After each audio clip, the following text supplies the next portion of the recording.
do Senhor esteja conosco.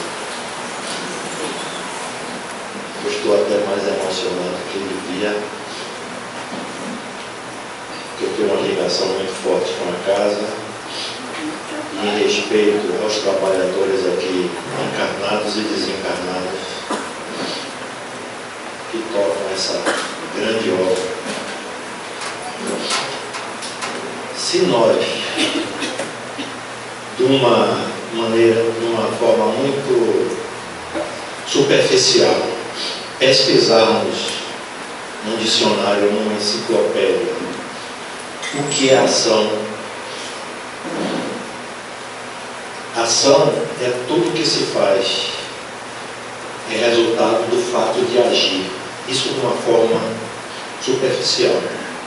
E a reação é uma ação oposta a essa ação que nós acabamos de falar. A vida nos oferece, em reação a nossas ações, quer a nível material, a nível psíquico ou espiritual, a vida nos oferece uma reação. Porque nós somos corpo físico, perispírito e espírito. Então, o espírito sofre, quer encarnado ou desencarnado, as consequências de suas imperfeições. Muitas pessoas se mantêm no nível de uma crença superficial,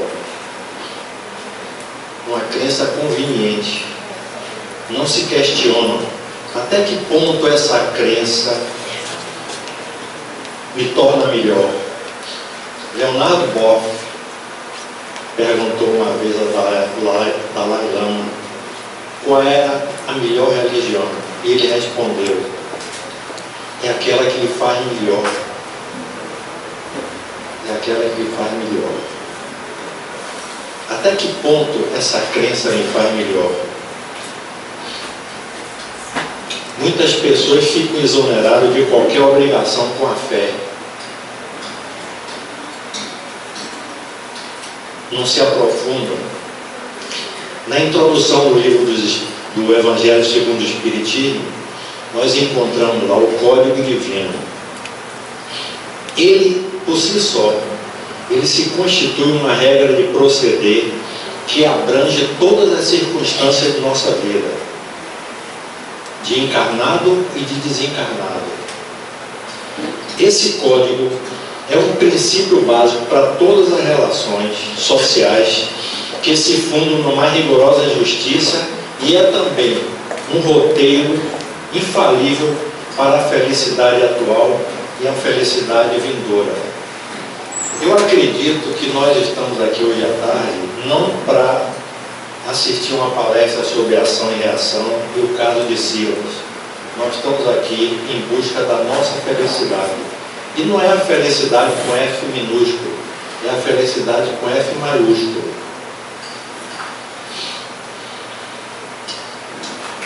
Então, a ética de Jesus é para nos transformar em seres felizes. E essa bússola é o amor. O primeiro mandamento é o amor. Nós temos uma dificuldade de entender o que é amar. Eu estava conversando com Milane, o ano retrasado, Francisco virou para mim e disse assim: eu ainda estou inquieto, porque eu não amo como Jesus nos ensinou. E eu fiquei intrigado com aquilo, fiquei refletindo uma semana. Depois eu voltei e falei: Chico, para nós amarmos como Jesus nos pede, nós temos que passar por várias encarnações. E esse amor, ele se traduz em cada gesto nosso, em cada ato nosso. Ele pode se traduzir. Os sociólogos querem saber como ter uma sociedade saudável. Eles falam: como? Perguntam isso. Os psicólogos questionam: por que tanta síndrome do pânico? Antes nós morríamos de fome, hoje se morre porque come demais. Antes se morria por lepra, nós evoluímos intelectualmente. Hoje se morre por depressão e por estresse. As casas espíritas estão abarrotadas daqueles que buscam a cura do corpo físico sem entenderem que as doenças são reflexo da alma. Nós convivemos a nível social com administradores corruptos. Nós presenciamos a desonestidade no homem público. As religiões fanáticas estão se proliferando. Em cada esquina nós encontramos uma igreja católica, uma igreja protestante, um centro espírita, uma umbanda, e nós observamos que a violência continua. Alguma coisa está errada. Nós parece que ainda estamos buscando o reino de Deus fora da gente. Ainda não entendemos que Jesus falou que o reino de Deus é a obra divina no coração dos homens.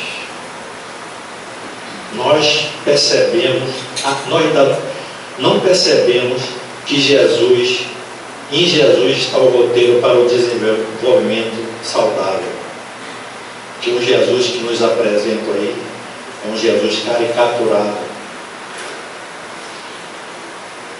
Se percebêssemos, o governante faria para o governado o que ele gostaria que o governado fizesse para com ele, e assim sucessivamente. É a lei do amor. Constantemente nós baixamos os nossos padrões vibratórios por qualquer motivo, e até sem motivo. Eu conto um caso de um jovem que vinha numa estrada de barro e ia fazer uma curva à direita. De repente saiu alguém, por coincidência era uma mulher, não é porque a mulher dirige mal, e foi para o acostamento fazendo poeira, veio quase na frente dele, passou por ele à esquerda e gritou: porco! Aí ele rapidamente disse: como é que ela faz uma barbeiragem dessa? Quase causa um acidente, ainda me chama de porco. Mas a reação foi brutal: vaca! Aí ele se aquietou porque ele deu a resposta. Quando ele entrou na curva, atropelou 2 porcos. Ela não estava chamando ele de porco, estava avisando que tinha porco na curva. Então nós vivemos armados o tempo todo. E dizem que para nós amarmos o nosso irmão, nós temos que confiar nele.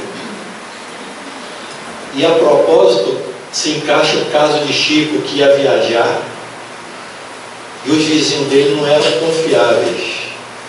O filho dele disse que os vizinhos não eram confiáveis.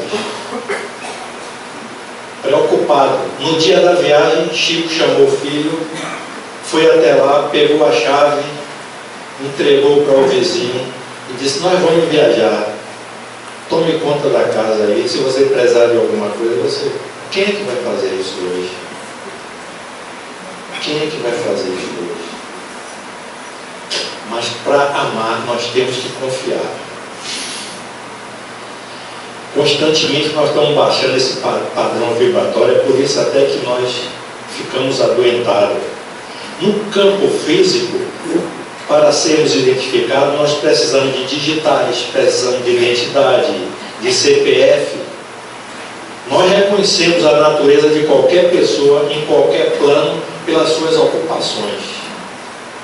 A crueldade é reflexo do criminoso. A cobiça é reflexo do usuário. A maledicência é reflexo do caluniador. Só a elevação moral é reflexo do espírito elevado. Os espíritos se reconhecem pelo sentimento, pela vibração. Foi preciso que a ciência evoluísse para que nós começássemos a entender o plano espiritual, que é muito mais complicado do que o plano material. Nós estamos aqui conversando, eu estou apenas vibrando o ar, e vocês estão ouvindo, porque essa vibração do ar chega ao ouvido médio, tem o martelo, e tem o ouvido médio, o sólido conduz mais o som do que o ar, tanto é que os índios botavam o ouvido no trilho do trem para ouvir se o trem já vinha à distância E essa sensação vai até o lóbulo temporais para a gente entender, é um processo complicado. Mas aqui, todas as ondas de rádio e de televisão estão aqui, ninguém está vendo nem escutando nenhuma delas. Outro dia nós estávamos preocupados com a poluição e disseram, vocês não imaginem a poluição que vocês estão fazendo pelo pensamento. Mas tem pessoas que ainda não acreditam nisso. Então, os espíritos se reconhecem pela vibração. É por isso que existe a obsessão. Já existe a obsessão de encarnado para desencarnado. Você viu aquele caso de Ana Hickman, que é uma obsessão de encarnado para desencarnado. Então, a nossa mente cria, dá vida, gera ondas, tem potencialidade criativa, e a ciência vai chegar lá. O pensamento e a oração tem uma velocidade maior do que a velocidade da luz, 300 mil quilômetros por segundo. Então, nós vivemos no clima mental que nós criamos. Nós vivemos no clima mental que nós criamos. No lar, no trabalho, na sociedade, no centro espírita. E existe uma onda coletiva mental.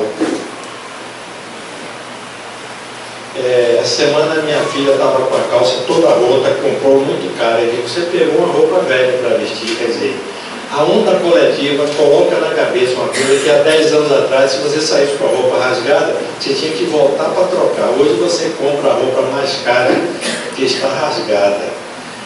E eu vou contar um caso de uma sogra chinesa.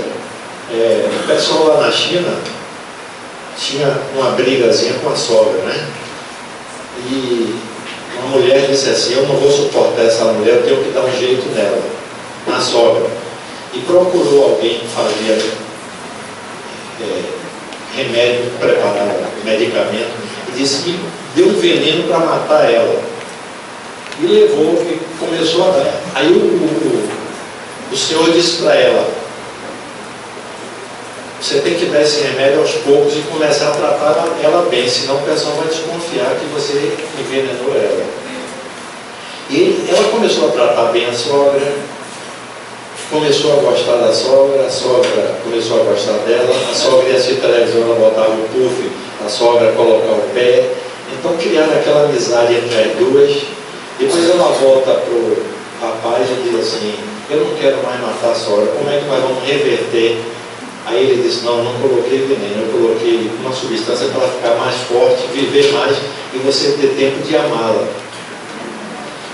Então, dizem que existia uma sala de 1000 espelhos. Quando um cachorro entrava, um cachorro bravo, não, primeiro entrou um cachorro amável, dando risada com o rabo, balançando o rabo, e olhou e viu 1000 cachorros sorrindo para ele, agradável, balançando o rabo.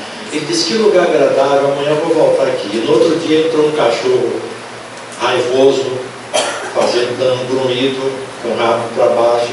Disse, que lugar horrível. Quando ele grunhiu, viu o cachorro, grunhiu para ele, disse, que lugar horrível, nunca mais venho aqui. Então a vida nos dá o que nós damos para a vida. Esses processos da alma são processos superiores, não são processos físicos, por conseguinte, mais complicado. Não é à toa que o Espírito da Verdade falou para os Espíritos, amai-vos eles o primeiro mandamento, e o segundo, instruí-vos eles o segundo. Então, os processos da alma são superiores e complicados. Nós estamos sujeitos às leis da natureza. Existem leis que regem o mundo material, existem leis que regem o mundo espiritual, mas são leis. Então, essa lei da ação e da reação, ela é conhecida como a terceira lei de Newton e data do século XVII, 1687. Alguns espíritas, eu tive fazendo uma pesquisa em alguns documentos, eles colocam lei de ação e reação ou lei de causa e efeito. Eu vou mostrar para vocês que não é a mesma coisa. Essa lei nos diz respeito ao seguinte: se o corpo A aplicar uma força ao corpo B, ele recebe de volta uma força de mesma intensidade de sentido contrário. Para não dizer que eu estou dando uma aula de física, eu vou exemplificar. Se eu pego uma bola e jogo na parede, essa força que a bola vai até a parede, ela é remetida de volta da parede para mim, mas no sentido contrário. Essa é a lei da ação e da reação. Somente que essa lei, ela é aplicável ao mundo material. Tanto é que Einstein, no século XIX, com a teoria da relatividade, disse que essa lei não se aplicava se os corpos fossem muito pequenos. Então, ela tem limite. E a lei de causa e efeito é século XIX, 1857. É uma lei espiritual. E, quiçá, ela é utilizada para todo o universo. Enquanto a lei de ação e reação ela é imediata, a lei de causa e efeito pode demorar séculos. Então, por isso que nós não estamos falando da mesma coisa. Inclusive, aqui no livro tem a lei ação e reação. Mas é como aquele livro, Céu e Inferno, que não tem nada de céu e inferno, é a lei de justiça que está ali. Então, as leis físicas têm sido objeto da ciência. E as leis espirituais das religiões. Então, essas leis são todas naturais, são leis de Deus. Por que é importante a gente estudar essa lei? Para que possamos compreender o amor de Deus. Com esse entendimento, nós podemos tomar decisões sólidas em nossa existência e, consequentemente, evoluirmos. É para isso que nós temos que estudar. Eu soube que Humberto de Campos, hoje, por exemplo, vai ter estudo evangélico aqui na casa, né? Muita gente não se propõe a participar de um grupo de estudo. Eu soube que Humberto de Campos levou 10 anos na erraticidade estudando o Evangelho, para depois começar a enviar o livro dele para cá. 10 anos. Divaldo, quando ele começou a ter contato com os espíritos mandaram ele ler o livro dos espíritos. Ele leu a introdução pulando, não sabia não que era prolegômeno, foi procurar dicionário, não encontrou. E ele, no outro ano, o espírito disse: você vai ler agora o livro do espírito com mais cautela. E ele falou que já leu o livro do espírito dezenas de vezes. Nós estamos estudando a série André Luiz, me disseram que nós vamos levar dezenas de anos para entender André Luiz. Para vocês verem como é complexo isso. Agora é importante que a gente dê o primeiro passo. Eu já falei que essas leis não são sinônimos. A literatura espírita nos assegura que essa lei da ação e reação é imediata e a lei de causa e efeito pode demorar.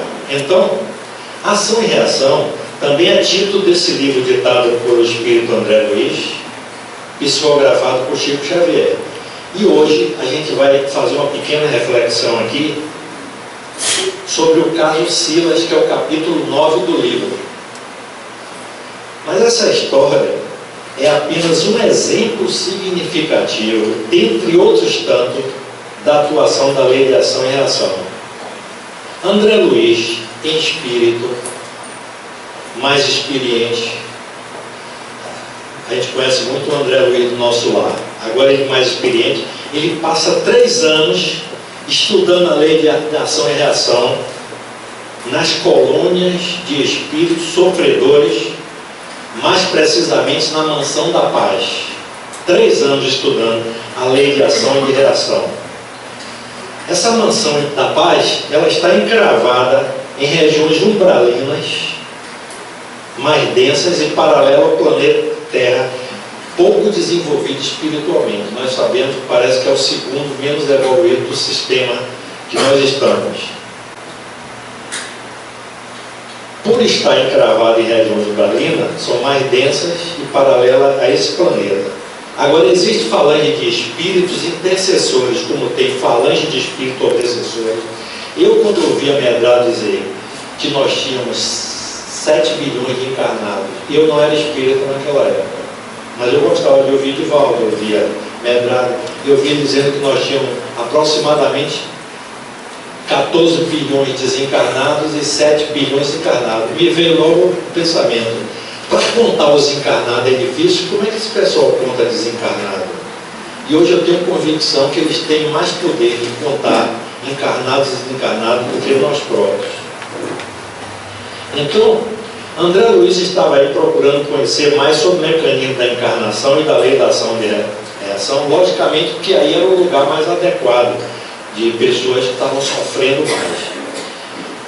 É oportuno esclarecer para vocês que esses fatos estão sendo narrados do ponto de vista dos desencarnados, de lá para cá. E evidentemente, assim como nós temos uma visão um pouco distorcida daqui para lá, nós podemos até pensar que determinadas coisas nos parecem distorcidas de lá para cá. Essa realidade, vocês acreditem ou não, são mais abundantes do que os espíritos podem contar. Por dois motivos. Uma, porque eles são espíritos um pouco mais adiantados só do que a gente. E depois, o nosso entendimento. Quantas vezes Jesus disse assim: eu gostaria de acrescentar tantas coisas. Nicodemos, se eu estou te explicando as coisas aqui, você não entende, imagine se eu falo a coisa do alto. Se eu de repente começo a fazer um cálculo integral aqui, integral de 1 a 2, de y dx, substituir por 2x2 mais 1, que é uma equação da reta que corta o eixo y. Você está falando de matemática, veio aqui fazer uma palestra, você pode até estar certo, mas eu não estou entendendo, você também pode estar me enganando. Então é por isso que o Espiritismo diz: você não deve acreditar naquilo que você não conhece, senão vai ser dogmatismo, é fanatismo. É por isso que espíritas, amai-vos e instruí-vos, esse é o segundo mandamento. Então, só relembrando, os espíritos povoam o planeta Terra na condição de habitantes do imenso palácio, onde você tem vários andares em posições diversas. Eu às vezes gosto de detalhar assim, porque eu estava fazendo palestra no centro espírita, e eu perguntei: levante a mão aí quem professa outra religião. Tinha mais de 25%. Então as pessoas às vezes vão fazer um tratamento, mesmo não sendo espírita, e certas coisas que nós falamos, parece que nós estamos falando economês ou técnica de medicina, né? Dentro de uma área específica. Aí eu procuro às vezes ser um pouco mais prolixo para poder. Então, esses espíritos povoam o planeta nas condições de habitantes do imenso palácio com vários andares, em posições diversas, produzindo pensamentos múltiplos. Tem casas espíritas, quando faz reunião mediúnica, limita o número de pessoas, porque há interferência no trabalho, assim como o celular interfere no comando do avião, o nosso pensamento interfere. Eu vejo várias vezes o Milani dizer assim: pessoal, silêncio, a espiritualidade está pedindo silêncio, porque dificulta o trabalho deles. Dificulta o trabalho deles. Então,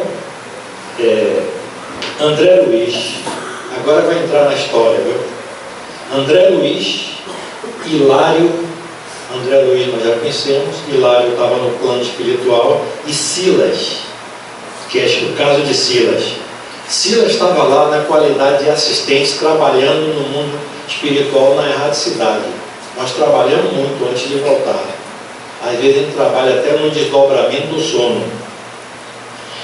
Esses três espíritos, eles desceram, era mais ou menos 20 e 30 contra o livro, numa fazenda de um cidadão encarnado chamado Luiz. Esse Luiz era filho de Antônio Olímpio, vocês podem ver isso na narração, e de Alzira, já falecidos dois. A fazenda era visitada por obsessores desencarnados, Clarindo e Leonel. Por coincidência, era um tio de Luiz, irmão do Antônio Olímpio. Antônio Olímpio assassinou os dois irmãos para ficar com a fazenda. Ele estava sofrendo a obsessão dele. Clarindo e Leonel foram mortos pelo irmão Antônio Olímpio, que estava obsidiando Luiz. Luiz tinha uma vida ligada à materialidade, uma vida superficial, e ele se socorria de forma equivocada apenas na religião domingueira dos crentes que se julgam exonerados de qualquer obrigação com a fé, contanto que participam do ofício de adoração a Deus no fim de cada semana. Tem pessoas que fazem isso e pensam que estão kit. Então André, Silas e Hilário em espírito os três, ele tenta fazer com que Clarindo e Leonel entendam que Luiz, antes de ser um exemplo consumado de pessimismo e de usura, é um doente necessitado de compaixão. Então vocês podem observar que mesmo na espiritualidade tem um espírito trabalhando no bem e tentando converter um que está equivocado. E às vezes acontece isso. Você pode fazer essa persuasão aqui de encarnado para desencarnado, pode ter intuição do desencarnado para o encarnado, e você vê que existe uma obsessão de desencarnado para desencarnado, e existe esse trabalho que nós estamos citando aqui. Eles refutam dizendo que ele e o pai são devedores e hão de pagar. Aí ele diz assim: como pode um devedor pagar as dívidas se você subtrai todas as possibilidades de pagar os débitos? Quer dizer, se ele ganha dinheiro, ele pode pagar o débito. Se você leva ele ao fracasso, ele não vai poder pagar os débitos. O Cristo não aconselhou: ajudai os vossos inimigos? Versículo 27 e 28, capítulo 6, Lucas. Ele não fala ajudar, ele fala amar. Mas esses espíritos são tão embrutecidos que iam. Aí André Luiz usa essa estratégia de, ao invés de falar amar, fala ajudar. Mas mesmo assim os espíritos confiam e dizem assim: será você um padre disfarçado? São as palavras dele. Será você um padre disfarçado? Ele diz: meu amigo Silas, se algo procuro nessa nossa comunhão fraterna, é a minha própria renovação. Pela sedução do dinheiro, eu também caí na minha última passagem pela terra. Clarindo e Leonel se tornaram receptivos dele confessar isso, né? E começou a contar a história de Silas. Se tiver mais umas 2 horas aí, dá para a gente contar todinho. Silas, pela sedução do dinheiro, caiu na última passagem pela terra, fascinado pelo dinheiro. Ele veio como prova e caiu na prova. Napoleão, a gente sabe que veio como, né? Eu não vou entrar aqui em detalhe, e fracassa, como muitos outros missionários vêm. É difícil. Ele renasceu num lar rico para sofrer a tentação e vencer a tentação, e não conseguiu vencer a tentação. A sua mãe era católica fervorosa, estimulou ele a fazer medicina e praticar beneficência. Ele estava mais interessado em tirar o recurso do doente rico do que exatamente fazer medicina, muito menos beneficência. Quando ele se forma, eu vou até adiantar um pouco para a gente depois pegar os pontos que interessam para a gente, que isso é um caso. Muita gente pode ler um caso e achar que é uma novela, mas tem pontos aí para nós tirarmos lição. Silas se recolhe à intimidade da fazenda para fiscalizar os gastos do pai, porque ele sabia que ele era o único herdeiro. Ele não vai exercer a medicina, ele volta. Aí o pai, que tinha 60 anos, se inclina a uma segunda núpcia com uma menina chamada Aida, bem mais jovem do que ele. E ele tenta dissuadir o pai da ideia, mas não consegue, né? Mas ele, considerando que a futura madrasta era um entrave no campo doméstico dele, uma ameaça à fortuna do pai, ele passa a arquitetar planos de forma a afastar a Ida, que era a pretendente do pai. As ideias que ele passava na cabeça ia de desmoralizar a futura madrasta até matá-la. Isso passava na cabeça do Silas. Aí o que Silas faz? Ele ganha a confiança dela, da Aida, se aproxima dela. Tinha um primo dela, chamado Armando, que já teve um caso com ela no passado. Aproxima os dois, sem ela notar. Eles terminam namorando.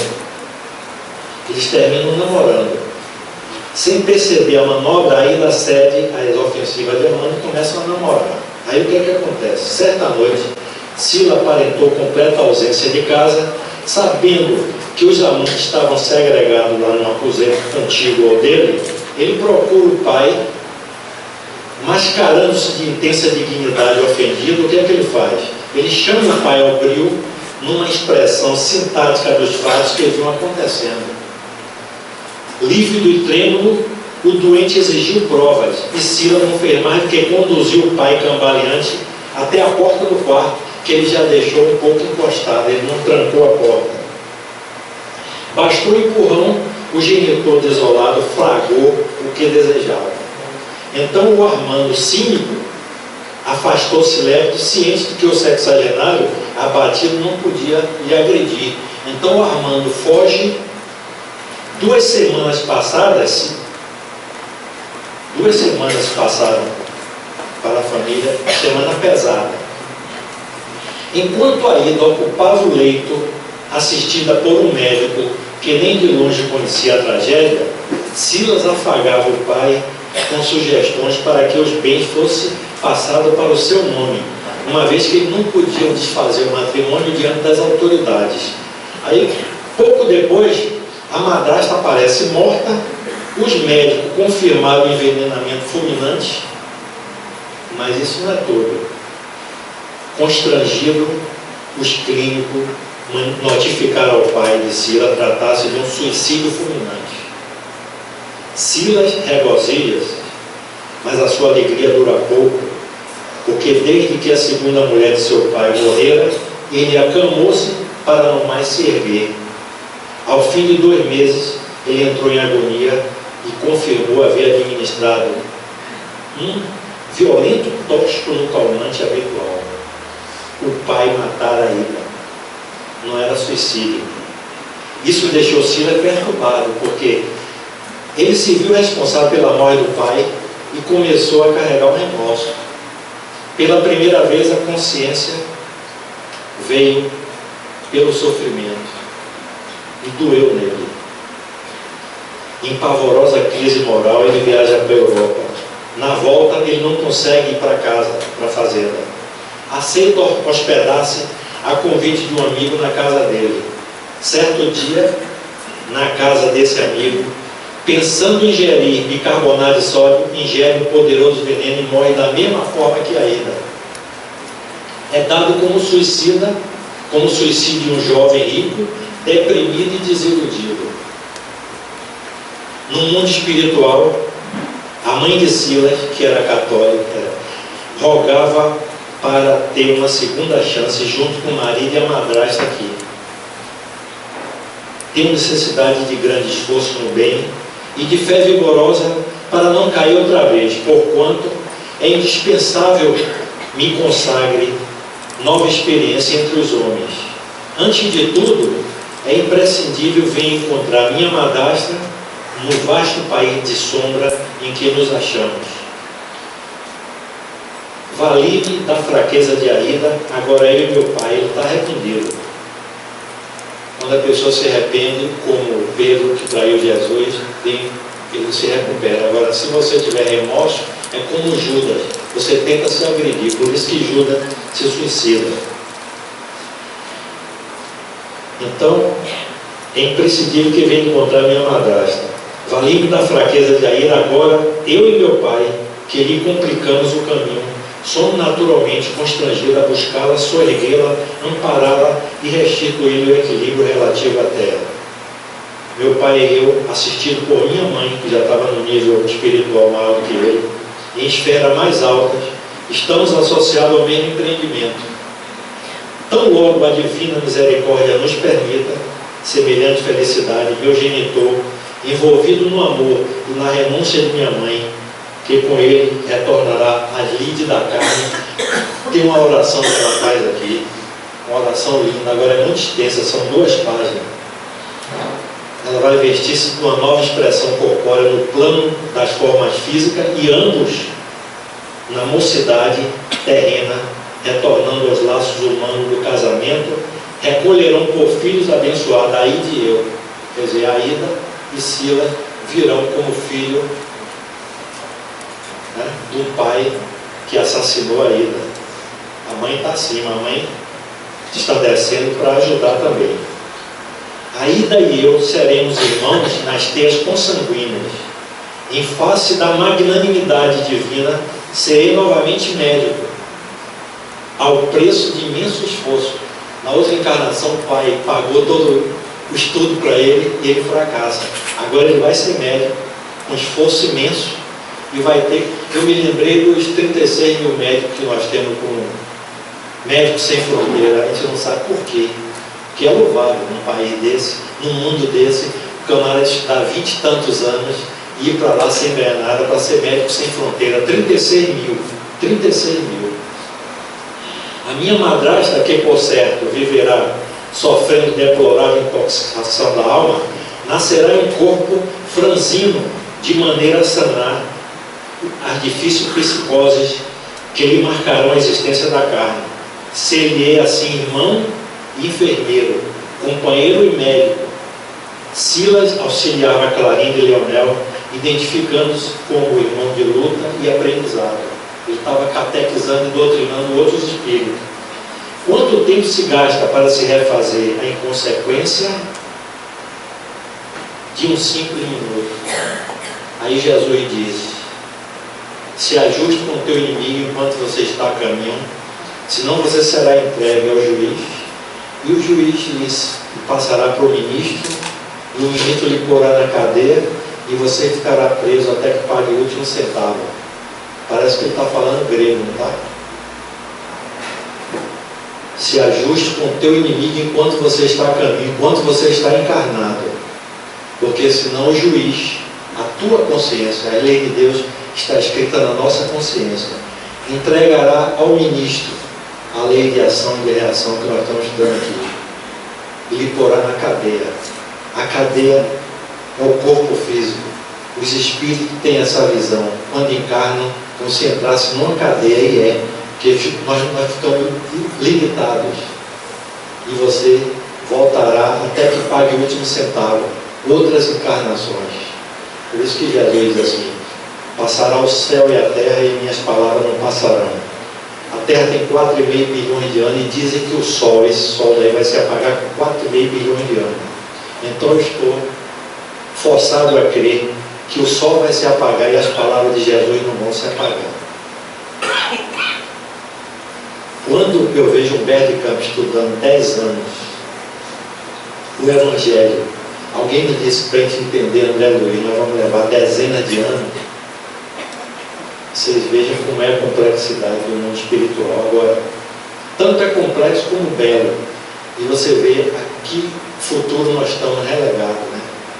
Nós não nascemos para ser pequeninos como nós estamos aqui. Nós estamos temporariamente usando esse corpo para evoluir. Muita gente fica intrigado. Ah, mas fulano fez tanta coisa, ainda está naquele nível, eu estou nesse, como se fosse um desânimo. Não é. Se o princípio inteligente passou pelo mineral, o vegetal, o animal, o hominal, nós estamos indo para o angelical, olha quantos séculos nós já evoluímos. Então, nós temos que agradecer todo dia, quando a gente deitar, pela nossa consciência. Porque tem inteligência ali na árvore, no animal, mas não tem consciência, nós temos. E Deus confia tanto na gente que nos deu o livre-arbítrio. E nós somos tão potentes que nós estamos abrindo túneis aí, fantástico, mandando o homem para Júpiter, mandando pelo lado intelectual. Por que nós não avançamos no lado moral?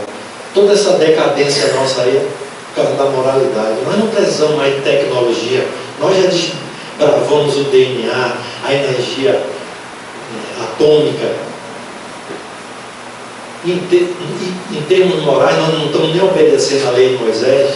Não matarás, não roubarás, não adulterarás. 3.000 anos. Aí vem Jesus e joga uma lei mais rigorosa, porque nós estamos aqui, no conforto, sentados, com a tecnologia. Eu digo, o que é que estão exigindo da gente? Se exigiram daqueles cristãos morrer crucificado.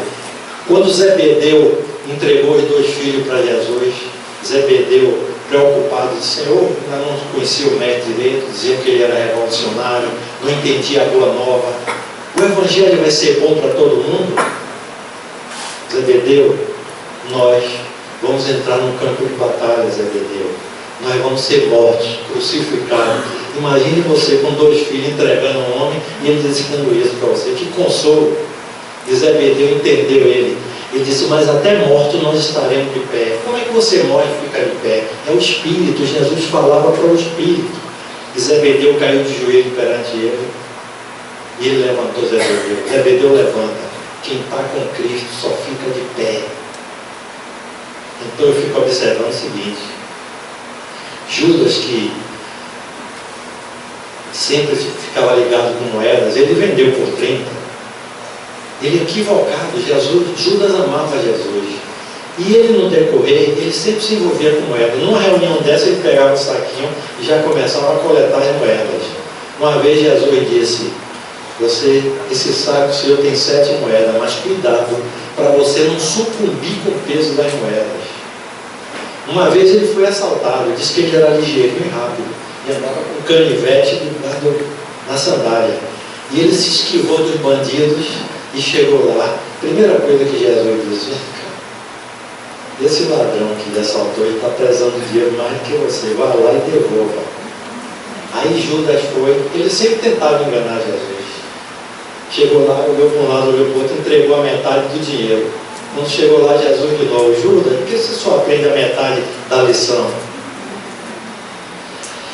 Mas o que é que nós podemos inferir dessas consequências de morte por homicídio de Aída, cometido por terceiro, que foi o pai de Silas, e por nós mesmos sobre o nosso perispírito? As reações do nosso perispírito são provocadas por nós mesmos, por ações, pensamentos e sentimentos. Cuidado com os teus pensamentos, palavras e obras. É fenomenal aquele discurso de Jesus com Hanã.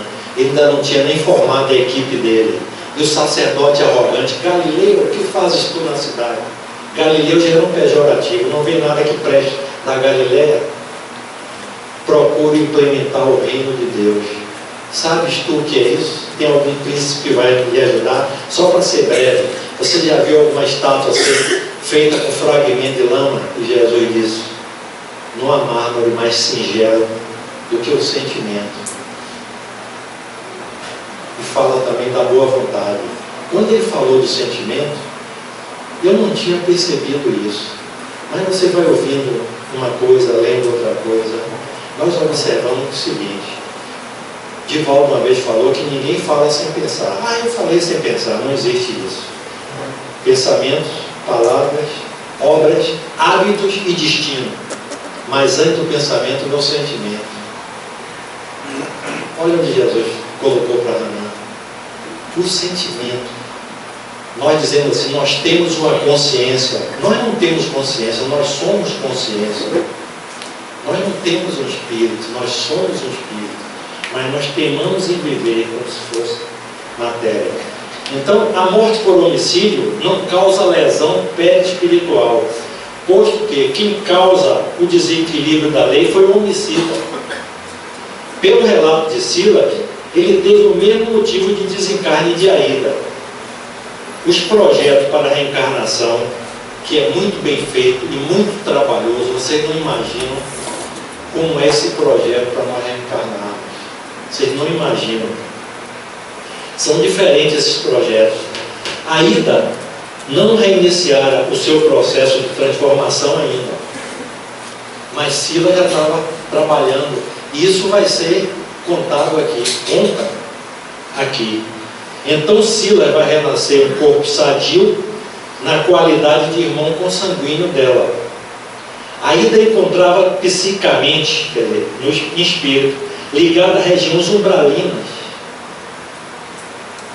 adquirindo psicoses que lesionam o seu perispírito e que refletirão mais tarde no novo corpo em que retornará a carne. Tudo que estamos plantando agora, nós vamos colher na outra encarnação. Uma coisa é você ter conhecimento, a outra coisa é você ter consciência. Existem médicos, por exemplo, não vai nada contra o médico, nem contra quem fuma, mas a pessoa sabe que fumar pode causar câncer de laringe. E às vezes o médico está fumando. Aí quando já está num estágio de câncer evoluído, dá um depoimento assim: olha como está a minha garganta. Se eu soubesse, eu não fumava. Sabia, não tinha consciência. Não tinha consciência. Então tudo isso que nós estamos plantando agora, nós vamos colher quando reencarnarmos. E Kardec nos assegurou que o mundo é um só. O mundo é um só, não existe mundo material e mundo espiritual.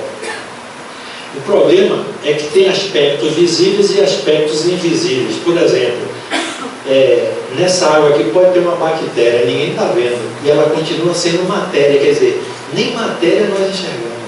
Como é que nós queremos enxergar o invisível?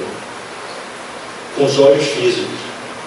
Nós estamos expostos a uma rede de influência e ao mesmo tempo influenciamos o nosso pensamento com nossas palavras e obras. Nós precisamos compreender que os nossos pensamentos são forças, imagens, coisas e criações visíveis e tangíveis no mundo espiritual. Chegamos ao final. Agradecer a vocês. Me sinto feliz de ter contribuído com essa reflexão que nós fizemos assim, com o caso de Silas, e que nós possamos retornar para nossas casas em paz.